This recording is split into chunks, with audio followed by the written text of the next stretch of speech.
You know, it's a random program, but yet we do our random testing on the first Monday of every month, the last Friday of every month.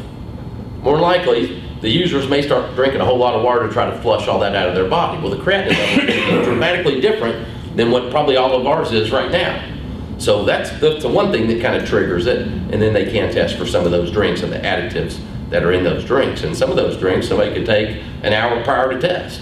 It says, take an hour prior to test, fill it back up 2 times with water, you drink it, use the restroom 2 times before you go to that clinic. And then if you do test positive, then we're going to double, triple money back guarantee. So there's a lot of things on the market for that, but drug testing has gotten so good that they can detect a lot of these things on the market. So we're required to test for a lot. In regards to our 10 panel, what do you think the #1 drug is that that I see positive? If you didn't just see it back there.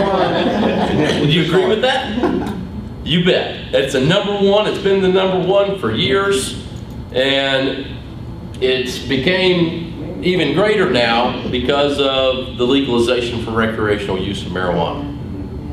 So, THC stays in fat cells. That's actually what we test for, and what they call it, tetrahydrocannabinol. Sorry, I can't even pronounce it, but that's what we test for. And the reason why I think that we see it more than other drugs is because it's been around for a while, it stays in your system longer than any drug that we test for. Some people may still see it socially acceptable, and I guess they do because we've got right now 5 areas in the United States that has legalized it for recreational use. Colorado and Washington were the first 2 states to legalize it. It's already the #1 cash crop in those 2 states. Those 2 states generate between $17 and $25 million a month in tax revenue. The other three areas that came on board was Oregon, Alaska, and Washington, D.C. It's the closest to us, obviously. The other 2 states came on board. They voted upon it in November. December, it hit the streets. D.C. was kind of on hold until Congress passed the bill. They passed that bill, I believe, in March. So now, if you want to go to Washington, D.C., they've got dispensaries, is what they call these stores. It is a business, and you can go in there and you can purchase marijuana. You don't have to be a resident of Washington, D.C., Colorado, any of these. We could go over there right now in Colorado and buy it right out of one of these dispensaries. We would be paying a significant tax on it. I think an out-of-state resident in the state of Colorado right now is paying 39% tax on marijuana. So if you went and bought $100 worth of marijuana, you're going to pay $139 for it. If you're a state resident, I think it's about 30%. So you'd be paying $30 on 100. And if you have a medicinal card, they get a little bit more of a break at 15% taxation. So you can imagine how much tax dollars we are having generated in regards to this one drug. You think that's motivating other states to try to legalize? Yeah. You bet. You can see a lot of these other ones that are already in discussions of it. I was kind of naive thinking that we would. I've told you guys for years, I think the Southeast is going to be one of the last areas to legalize marijuana. But we've done a few other things that have kind of surprised me and some other folk as well that we'll talk about in a minute. Hey Jason, is Yes, that a sir. luxury or an entertainment tax? I don't know how they do it. You know, Tennessee would call it an addict tax, I think. I think that's what we're calling tobacco, nicotine, alcohol is an addict tax, and it's a little bit higher. That's a good point then. But you can see a lot of these states that have, 1, legalized it, but 2, decriminalized it. The closest one you can see to us is North Carolina. Talked about this last year as well. If you get pulled over speeding, they search your car and you've got less than 2 ounces of marijuana in the state of North Carolina, they're going to give you a $50 citation. They'll let you keep your marijuana and let you go on about your day. That's what decriminalizing means. It doesn't mean it's legal. It just means that it's a lot easier for them to police it that way. And then there were some statistics that came out that said 17% of all jails have got misdemeanor marijuana charges in it. And we've got all these tax dollars taking care of these criminals for misdemeanor marijuana charges. So that's why they're also decriminalizing. 1, they're wanting to legalize it to make money, I guess, to generate money, and now they're wanting to pull the marijuana users out of jail to save money. So that's why a lot of these states are decriminalizing it. Okay? Does that make sense? So in a lot of states, that's the way that they're going. That's the way that it usually starts is, I'll jump to it in a minute. This is what it looks like. It's gotten better. There's actually said that in the 70s, the THC content was between 3 to 5% in marijuana. Now the way that people make it, grow it, we're between 30 and 35% THC in marijuana. So they say now it's so much more potent than it was back in the 70s and 80s and 90s because it's grown a lot better. They cultivate it a little bit differently. So this is what it looks like. People get creative on the way that they smoke it. You've seen some of these pictures. These are just some joints. Some people put what they call little, I don't necessarily think that would be a filter, but my understanding is they put those little things on the end so they can grab it and smoke it so it doesn't burn their fingers. You can see my little state of Tennessee right here. You can see creative ways of banana, lipstick, looks like a toilet paper roll. You can see a gas mask. You can even see where they build Legos to make some pipes. You've seen the vaporizers. These things can get expensive. This is supposed to be your healthier alternative ways of smoking marijuana. Somebody told me this one can go up to $500, blows up into that balloon. Somebody could be smoking a vaporizer in here right now, and you might be able to smell it just by the marijuana being burnt inside one of those chambers or apparatuses. But when somebody exhales, you're just going to see vapor, and that there is no smell to that vapor.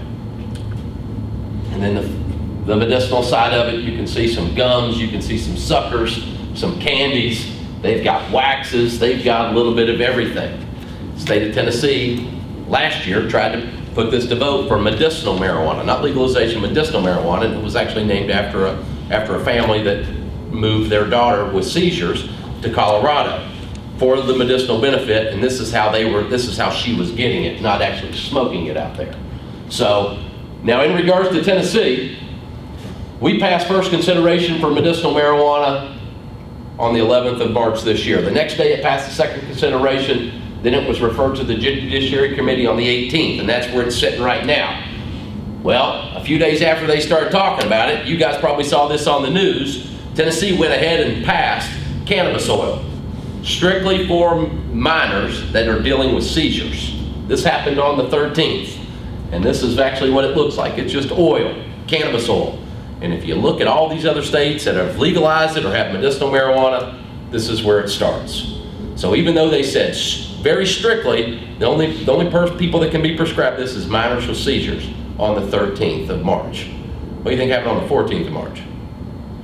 Then you got a lot of other doctors saying, hold on a minute, if we're gonna do this just for minors, we need to open this up. There's a lot of medicinal benefit to marijuana for a lot of other people. It can prolong life, it can help with seizures, it can help with glaucoma, it can help with a lot of things. So it's kind of in limbo right now. So even though they're passing this, we may be voting upon medicinal marijuana in November. This was actually supposed to be for Davidson County in Nashville. And then Haslam said, whoa, whoa, whoa, if we're talking about we're not gonna start segregating counties, we're gonna open it statewide, and that's exactly what they did. So to my understanding, in the state of Tennessee, you've got to be a minor, you've got to have seizures to be given this cannabis oil. So marijuana is very unique. Still, the number one thing that we see positive on drug screens, and it probably will be for a lot. What do you think the second one is that I see positive? Alcohol? Nope. Opiates? Nope. Narcotics? A lot of that, opiates can be tied into this one too, even though we're going to talk about it. Prescription meds. Prescription meds these days, you can Google, diagnose yourself if you become addicted to one. I referenced hydrocodone earlier. Hydrocodone seems to be the uniform drug of prescription in dentist's office, emergency rooms, general physicians. It's kind of a catch-all. Backache, toothache, armache, whatever it may be. Hydrocodone this, hydrocodone that. But what a lot of people are doing with the hydrocodone, instead of taking it by mouth, they crush it up, they snort it. Get a little bit quicker in the body, I'm assuming so. But if you get a prescription drug today, on the 24th of June, more than likely it's going to expire 365 days later, as you guys know. Even if they give you a 10-day allotment, they're going to open that up. And as long as you're taking it as the reason it's prescribed, you're going to successfully pass that drug screen. Even though if you get hurt the same day that you're taking it, it's going to show up in your system. That MRO that we've talked about will call you and say, why do you have hydrocodone in your system? You can explain, this is the reason, I got it at my dentist, I got it at the emergency room, here's my doctor, here's my physician, here's my pharmacist. That MRO will do that legwork, and you're going to successfully pass that test. KARM will never know about you having hydrocodone. It is that confidential. unless you are in a safety-sensitive function. That's the way the drug-free workplace statute has been written. Make sense? So, when they give it to you, usually comes in a bag. Stapled to that bag is a piece of paper. I recommend you reading that piece of paper. It'll tell you, it may scare the heck out of you. It'll tell you every bit of side effects that possibly could be done to you. It'll tell you not to take with alcohol, take with food, take with no more than 3 a day, 1 every 8 hours. Those directions mean something to you. A lot of those directions will be wrapped around the side of that bottle, but try to read that piece of paper stapled to that bag. You may need a magnifying glass to do so. Okay? Disposal, we've got drops all over town now, whether that be at Walgreens, Walmart's, grocery stores, at the police station. If you've got some at the house that have expired and you want to get rid of, take them to those places versus flushing them down the commode. Okay? Very, very significant. What do you think the third thing is that I see? Does that surprise you? Erratic behavior. This is one that could make erratic behavior. One thing that we didn't talk about, reasonable cause, is the roller coaster behavior, which is, I guess, erratic behavior. But this could be a drug, from my understanding, that could make you reach a level of behavioral performance, and as that drug's starting to wear off of you, you start to come down, use it again, you go back up, come down, so it's a continual roller coaster behavior. Cocaine, white powdery substance, only stays in your system 48 to 72 hours. Crack, cocaine with a base and cooked up and smoked, supposed to give you extreme euphoria. It's actually derived from a cocoa plant that's grown in northern South America, also Africa, Taiwan, Southeast Asia. It kind of looks like a plant that some of you guys may have in your yards, but that's what the drug actually looks like. White, usually comes in a bag. Some people put them in corners of bags. Some people carry them in big balls is what they call them. There's a thing called an 8-ball, right? That some of you guys may have heard of. But this is the way that they usually use it, straight through the nose. Some people shoot it up intravenously, but most people would use this, to show most people just use it through the nose. These are little straws. This is a creative vacuum cleaner that they call a snorter.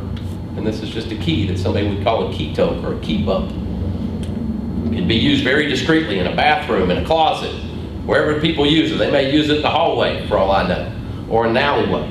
Crack cocaine used, and they put a base on it, isotope, baking powder, baking soda. They cook it up. Some people cook it in a spoon. Some people cook it in baby jars. Some people cook it in ball jars. And they put this mixture in it, cocaine, the base, a little bit of water, put a flame underneath it, stir it up, and it forms into this rock form with a little bit more of a yellow tint to it, or a little bit of yellowing color to it. And then they would smoke it. It's supposed to get in the body a little bit quicker. It's a totally different buzz from my understanding as well. Fourth thing, I see positive. Does that surprise you there? Methamphetamines. Methamphetamines used to be bad in East Tennessee, now it's just bad everywhere. We talked about the task forces last year. You used to hear about meth lab busts all the time. You don't hear it so much anymore because the tax dollars aren't there to try to, I guess, remedy it.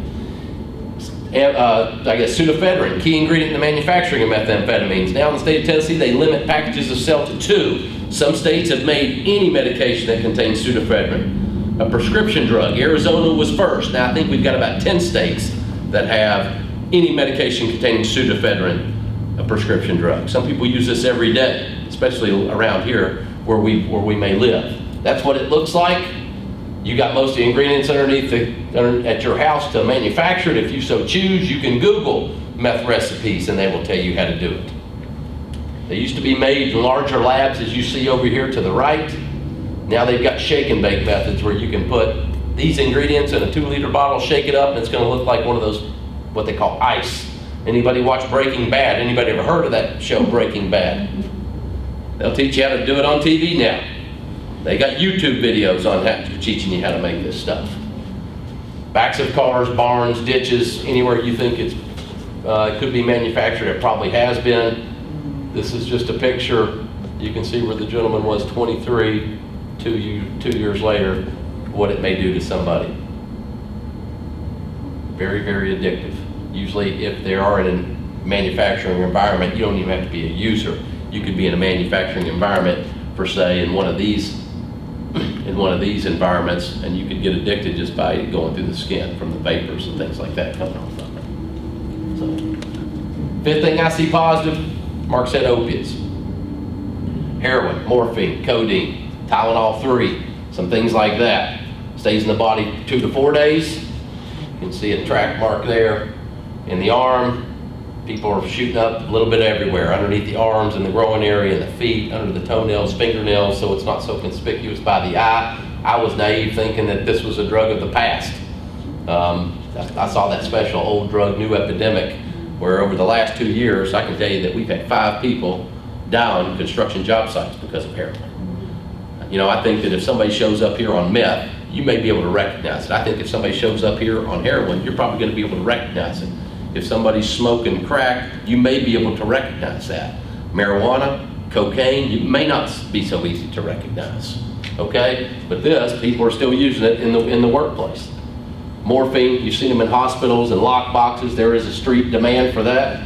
Codeine, talked about that as well. Robitussin DM back in the day. You could get it right off the shelves. It contained codeine. They pulled that off the shelf. Any cough medicine now that contains codeine, you will have a prescription for it. And if you test positive, you're going to test positive for opiates, and they'll call you. Why'd you test positive for opiates? And that's when you'd say, I've got a cough medicine that contains codeine. They'll try to trigger or help you understand why you may have done that. Tylenol 3, once again, a prescription drug that contains codeine as well. Sixth thing that we see, it's very rare, is PCP, LSD. That's what it looks like. This is what they call tripping or hallucinating. I think you would also be able to recognize an employee if they were under the influence of acid or LSD. It's basically a piece of paper, fodder paper soaked with acid. They stick it on their tongue, chew it, eat it, swallow it. Some people spit it out. It's supposed to make you see anything your mind can imagine.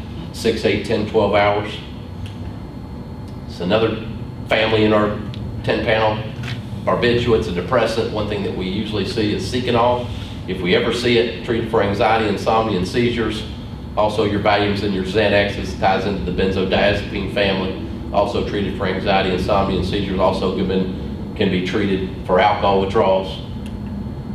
Propoxyphene, methaqualone, methadone, oxycodone. Very rare that we see those two. We do see the oxycodone a little bit.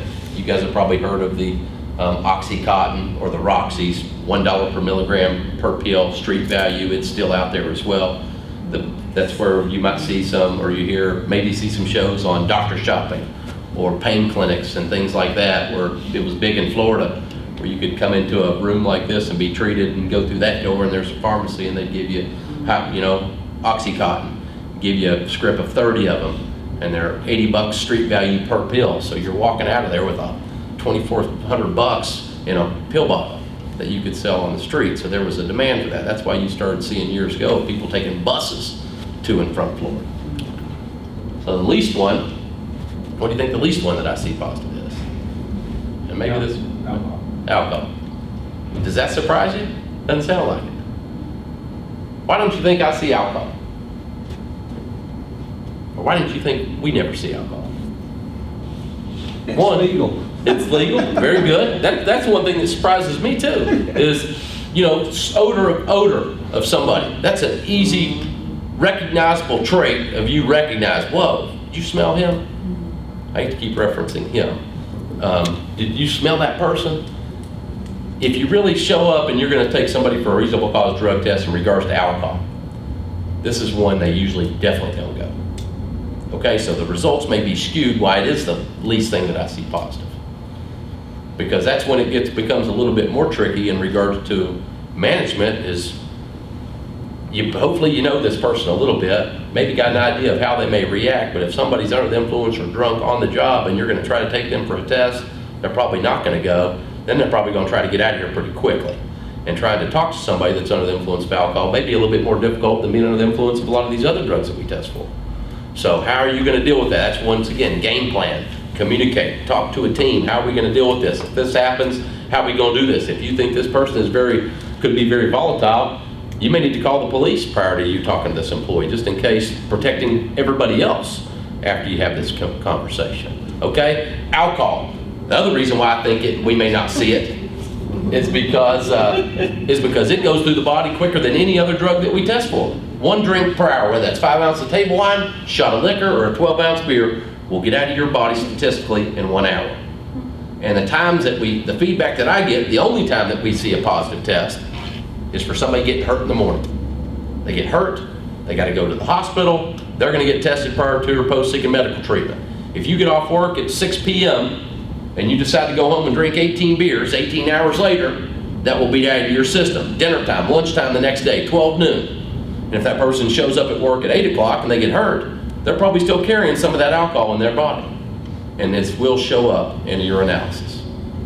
Okay? If we got someone who shows up drunk, we're probably going to send them for a urinalysis, probably with a breath alcohol test as well. That only some clinics can facilitate. Nova, for sure. They're a DOT facility or a DOT clinic. So you can see this. Also on average, 0.015 to 0.02. Sorry, Betsy, for that picture up there. I showed that last year. 0.015 to 0.02. Legal limit in the state of Tennessee is 0.08. It's unanimous in the 48 contiguous states. They're actually trying to move this 0.08 to a 0.05 as we speak for everybody. I remember when it was 0.12, then it was 0.10. Now we're living 0.08. Now they're trying to talk about bringing it to a 0.05. If somebody carries a Class A or Class B or a CDL driver, they're already held to a 0.04 because they're safety sensitive. So this is right out of the statute. I'm about to get you out of here. It's further the intent that General Assembly, that drug and alcohol abuse be discouraged, and employees who choose to engage in drug and alcohol abuse face the risk of unemployment and forfeiture of workers' compensation benefits. That summarizes everything that the drug-free workplace can do. Like I said, if somebody gets hurt on the job, they're going to get tested prior to or post-seeking medical treatment. If they were to test positive, they got the possibility of losing those three things: their employment, their work comp benefit, as well as their unemployment